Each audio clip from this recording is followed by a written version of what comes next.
शक्तीपीठ महामार्गाविरोधात सांगलीत विराट मोर्चा. राजू शेट्टींचा प्रशासनाला कडक इशारा. शक्तीपीठ महामार्ग रद्द करण्याच्या मागणीसाठी आज सांगली जिल्हाधिकारी कार्यालयावर शेतकऱ्यांनी विविध संघटनेच्या वतीने विराट मोर्चा काढण्यात आला. या मोर्चात स्वाभिमानी शेतकरी संघटनेचे प्रमुख व माजी खासदार राजू शेट्टी यांनी उपस्थित जनसमुदायाला संबोधित करत राज्य सरकार आणि प्रशासनावर तीव्र शब्दात निशाणा साधला. कोणत्याही परिस्थितीत जमिनीची संयुक्त मोजणी होऊ द्यायची नाही असा ठाम निर्धार शेतकऱ्यांनी करावा असे आवाहन त्यांनी केले. संयुक्त मोजणी थांबल्यास महामार्गाचे काम पुढे सरकू शकणार नाही. सरकार कायद्यानुसार आणि संविधानानुसार काम करत नसून शेतकऱ्यांचे हक्क पायदळी तोडत आहे. हरकती नोंदवूनही त्यांची कोणतीही नुकसान सुनावणी न घेता थेट मोजणीच्या नोटिसा लावल्या जात आहेत. शेतकरी यासमोर नसल्याचा फायदा घेऊन जर प्रशासन किंवा पोलीस रात्री अपरात्री चोरासारखे जमिनीची मोजणी करायला आले तर दरोडेखोरांना जी ट्रीटमेंट दिली जाते तीच त्यांना दिली जाईल असा आक्रमक इशारा शेट्टी यांनी दिला.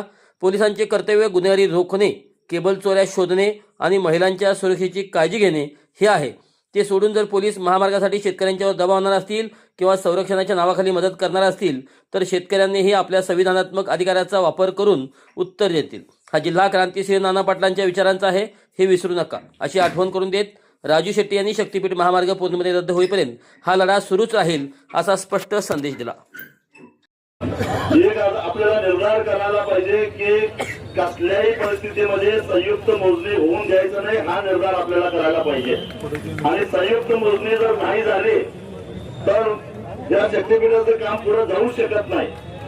एक तर सरकार पूर्णपणे बेकायदेशीर काम करायला लागलाय.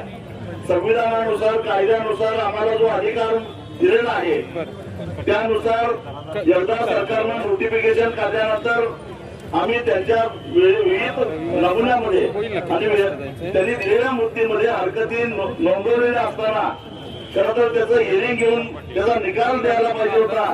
पण तो निकाल न देता आज या ठिकाणी माळशिरसचे के पाटील साहेब आले. त्यांनी आम्हाला सांगितलं की प्रत्येक गावाच्या गाव चौडीवर संयुक्त मोजणीच्या नोटिसा लावलेल्या आहेत. शेतकऱ्यांच्यापर्यंत जायची हिंमत सुद्धा देणार नाही म्हणून गाव चौडीवर नोटिसा लावायच्या आणि एक दिवस रात्री अपरात्री चोरासारखं यायचं आणि मोजणी करायचं हे कारस्थान हे लोक करण्याची शक्यता आहे. खरं तर या सांगली जिल्ह्याच्या बाबतीत बोलायचं तर मला एवढंच सांगायचं आहे, जिल्हाधिकारी ऐकत असतील आज मी बोलणारच आहे. हा क्रांतीसिंह नाना पाटलांचा जिल्हा हे विसरू नका. चोरासारखा रात्री अपरात्री जमिनी मोजायला जर आला जर जी ट्रीटमेंट आम्ही दरोडेखोरांना देतो तीच ट्रीटमेंट पोलिसांना दिल्याशिवाय सोडणार नाही. एवढे कर्तव्य तत्पर पोलीस असतील तर त्यांना माझा सल्ला आहे. अरे नदीकाठच्या मोटरीच्या आमच्या केबली चोरीला झाल्या त्याचा शोध घ्या. तिकडं गावोगावी गांजा सरस खुले आम विकायला लागलाय त्याचा शोध घ्या. तेल चोराला मंगळसूत्र झाला आमच्या मुली बाळींच्यावर बलात्कार व्हायला त्याचं बघा आणि ते बघायचं सोडून या चोरांच्यासाठी या चोरांना लुटता यावं म्हणून तुम्ही त्यांना संरक्षण देऊन रात्री येत असाल तर तुम्हाला संविधानानं आम्हाला सुद्धा काही अधिकार दिले आहेत. त्या अधिकाराचा वापर करून तुमचा बंदोबस्त केल्याशिवाय सोडणार नाही एवढंच मला सांगायचं आहे. शेतकऱ्यांचा बोलत आवाज राजू शेट्टीजी, खासदार विशाल पाटील, माधवराव जानकर साहेब, गुरु साहेब आणि सर्व सन्मान्य व्यासपीठावर आमचे या शक्तीपीठ महामार्गाविरोधातली असणारी सगळी कृती समिती, गिरीश खोंडे आणि जमलेले सर्व बंधू भगिनी आणि तरुण मित्र गेले 3 वर्ष या शक्तीपीठ महामार्गाचा घात सरकारनं या ठिकाणी घातला आणि 2013 पासून जाहीर लढाई सातत्यानं आपली चालू आहे. 2014ला आपल्या सगळ्यांना आठवत असेल की 2014ला तत्कालीन मुख्यमंत्री एकनाथ शिंदे साहेबांनी जाहीर भाषणामध्ये कोल्हापूरमध्ये गुरुसाहेब हा शक्तीपीठ महामार्ग रद्द करू असं जाहीर आश्वासन दिलं होतं. ते आश्वासन त्या विधानसभेच्या निवडणुकीसाठी मतासाठी होतं. जसं लाडक्या बहिणींना 1500 रुपये मतासाठी दिले आणि 92 लाख महिलांचे काढून घेतले तसं त्यावेळी सुद्धा शक्तीपीठ रद्द करायचं आश्वासन त्यावेळीच्या मुख्यमंत्र्यांनी त्या ठिकाणी दिलं. आम्हाला वाटलं आता रद्द झाला, विधानसभेचे निकाल लागले आणि पुन्हा शक्तीपीठ महामार्ग आता पुन्हा नव्या रेखांकनाने आता चालू झालेला आम्हाला या ठिकाणी दिसतो.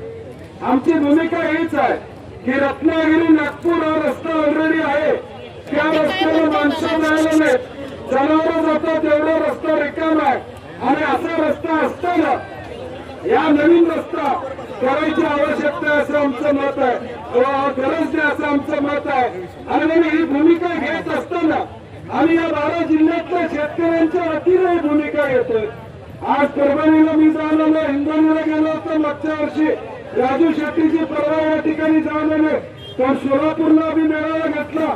एकही जिल्हा असा नाही की ज्या ठिकाणी या शेतकऱ्यांनी तुम्ही विरोध केलेला नाही.